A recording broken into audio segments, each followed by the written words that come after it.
I wonder why this person has requested my answer to this question, since I don't really have a way of answering it without a spiritual tone involved. Your question sounds philosophical. I stopped reading books about 10 years ago, and I don't advocate in my own teaching that I know everything there is to know, because I really don't.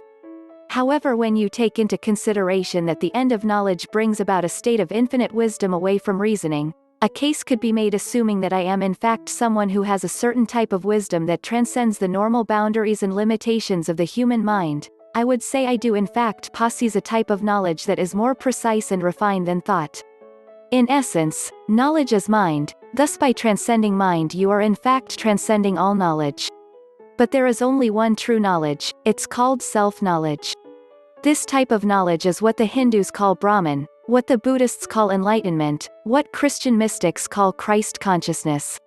When you get to the point of knowing who you really are, you have arrived at a place that has no confines. Liberation truly frees the soul from the burden of thought. The end of growth, if you can imagine such a thing, happens in enlightenment. After enlightenment your growth ends, because it is truly the final graduation. It's learning everything there is to know about one's life by destroying thought and the person who thinks.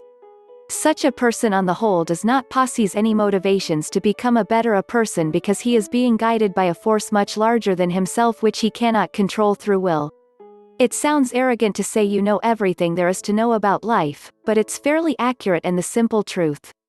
So I guess my answer would be I'm not currently working on anything to better myself. Blessings.